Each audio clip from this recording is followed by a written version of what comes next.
청취자 여러분의 건강을 응원합니다. 라디오 특진 김도원입니다. 네, 오늘 아프신 분은 35세 여성분입니다. 일주일 전부터 콧물, 코막힘이 있다가 전날부터 이마 부위가 앞으로 쏟아지는 느낌이 들고 목 뒤로 진한 노란색의 가래가 넘어가는 증상을 보였다고 합니다. 코가 막혀서 냄새를 맡을 수가 없어서 너무 불편했어요. 특히 눈 아래에 볼 부위를 눌렀을 때 통증이 심했고 당순 방사선 촬영상에서 부비 강내에서 염증이 관찰됐다고 합니다. 증상만 봤을 때는 비염과 좀 비슷한 것 같은데 괜찮을까요?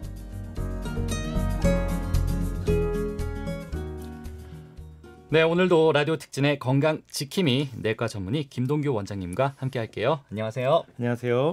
네, 지금 소개해드린 환자분 내원을 하셨다고 들었어요. 증상만 들었을 때는 비염이 좀 심하게 걸린 것 같은데 아닌가요? 네, 증상만으로는 알러지에 생기는 비염과 비슷해서 오해할 수가 있어요. 하지만 이 경우는 부비동 점막에 급성으로 발생한 염증성 질환인 부비동염입니다.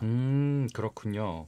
이 증상만 봤을 때는 축농증, 그러니까 일종의 비염의 하나인 것 같은데 특별한 차이가 있나요?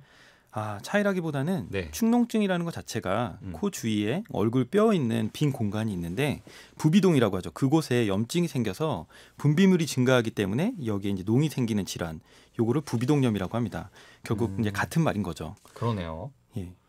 요즘같이 감기가 걸리기 쉬울 때는 감기에 걸리면 유독 기침, 가래, 코막힘 증상들이 2주 이상 지속된다고 한다면 요 부비동염 을 의심해 봐야 됩니다. 축농증이랑 부비동염이 좀 같은 말인가 봐요. 네, 맞습니다. 네, 오늘 처음 알았습니다. 네. 네, 특히 요즘 날씨에는 조심해야 할 것 같습니다. 이 겨울에는 면역력이 떨어지기가 쉽잖아요. 그래서 이런 호흡기 질환에 노출될 가능성이 굉장히 크다고 들었는데 콧물도 문제인데 이 광대에 압통이 온다면서요. 이러면은 이제 그럴 경우는 급성을 좀 의심을 해봐야 된다면서요. 그렇죠. 이게 주로는 염증성 분비물이 목 뒤로 이렇게 넘어가기 때문에 기침, 가래가 많이 나게 되는데 이 광대 부분이 얼얼하고 얼굴 윗입 부분을 이제 손으로 두들겼을 때 약간 통증이 있다. 그러면은 부비동염을 좀 의심해 봐야 됩니다.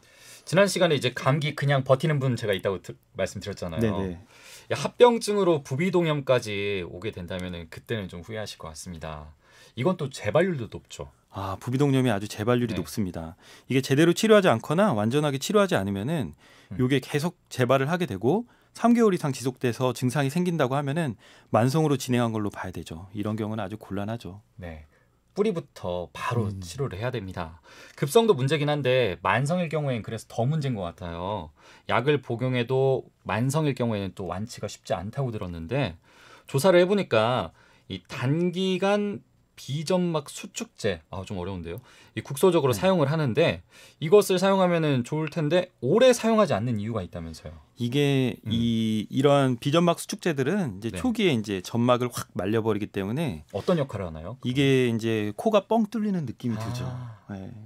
뭐 여러 가지 시중에 나와서 약국에서 이제 사가지고 쓸 수 있는 약들인데 이런 게 초기에는 도움이 되지만 장기간 쓰게 되면은 엄청 많이 쓰실 것 같아요. 일단 답답한 게 해소되잖아요. 그렇죠. 밤에 잘 때 요거 한번 뿌리면은 아주 그냥 기가 막히거든요. 그러니까요. 네. 그런데 왜 오래 쓰면 안 돼요? 이게 오래 쓰게 되면은 이게 약물성 비염이라 그래가지고 코 점막이 갑자기 부어버리는 경우가 생길 수 있습니다. 그래서 7일 이내에서만 사용하는 것을 권장하고 있습니다. 딱 어느 정도 일주일 정도 써야 된다 이런 게 정해져 있군요. 네네. 나름대로. 사실 그래요. 이제 코도 주기적으로 풀어줘야 되고 얼굴 압박까지 있다면은 이제 정말 일상생활에 스트레스 많이 받을 것 같거든요. 저라면은 이제 정말 버티기 힘들 것 같아요. 뭐 뉴스 할 때도 막 얼굴 아프고 코 막히면 고통일 것 같은데 여드름 같이 차라리 이렇게 밖에서 보이는 거면은 그냥 이렇게 짜내면 되잖아요. 짜내면 되는데 얼굴 아프면 뭐 어떻게 할 수도 없으니까 증상이 호전이 안 될 경우에 수술을 할 수도 있을 것 같긴 하다는 생각이 드는데 뭐 수술법 같은 것도 나와 있나요? 이게 이제 그 부비동염 같은 경우에는 치료의 기본 자체는 약물 치료예요. 근데 약물의 효과가 없거나 요게 이제 합병증으로 주변에 있는 눈 쪽 부분의 뼈나 아니면 뼈 주변 쪽으로 염증이 생기게 되면은 요게 부비동염이 그냥 약물 치료로는 완치가 안 되기 때문에 이런 경우에 이제 수술적 치료도 고려하게 되게 돼요. 보통의 경우에는 그러면은 일반적으로는 이제 약물 치료를 권하신다는 거잖아요. 그렇죠. 가급적이면 이렇게 가급적이면은 이 이비인후과 내에서도 약물 치료를 먼저 권하고 수술적 치료는 이게 꼭 필요한 경우에 주로 하는 걸로 돼 있습니다. 수술을 할 경우에는 그러면은 웬만하면 완치가 된다고 봐야 될까요? 이게 이미 만성으로 진행된 경우에는 이 부비동강 주변에 있는 뼈 쪽 부분에도 이미 염증이 많이 돼 있는 경우가 있기 때문에 완치 이후에도 재발하고 증상이 반복적으로 생기는 경우도 왕왕 보게 됩니다. 제일 좋은 것은 그렇게 봤을 때는 급성이 오든 어쨌든 부비동경이 왔을 때 빠르게 이제 병원을 찾아서 약물 치료를 하고 올바른 생활 습관을 가져야겠네요. 그렇죠. 그렇죠? 예. 이 수술도 또 하나의 답이 될 수 있다는 점은 좀 위안이 되긴 하는데 안 걸리는 게 사실 최우선인 것 같습니다. 그런데 일단 걸렸어요. 또는 이제 좀 초기 증상을 보이는 것 같다고 한다면은 뭐 병원을 가는 것 외에도 일상생활에서는 어떤 자세를 취해야 될까요? 맞습니다. 우리가 이제 평소에 음. 영양을 골고루 섭취하고 건강한 신체 상태를 유지하기 위해서 손을 자주 씻는 거, 그리고 감기에 걸리지 않도록 조심하는 거, 이게 정말 중요한 것 같습니다. 유독 손 자주 씻는 것을 굉장히 강조하시는 것 같아요. 손을 자주 씻는 게 그렇게 효과가 있나요? 그렇죠. 우리가 뭐 감기뿐만 아니라 독감 그리고 장염, 모든 겨울에 걸리는 모든 그런 감염증들이 결국은 손에 의해서 나에게서 다른 사람에게로 이렇게 전파되면서 염증을 일으키는 거기 때문에 손 씻기는 정말 가장 쉬우면서도 가장 효과적으로 바이러스나 이런 감염들을 예방할 수 있는 방법이라고 생각합니다. 알겠습니다. 오늘 이렇게 부비동염에 대해서 알아봤습니다.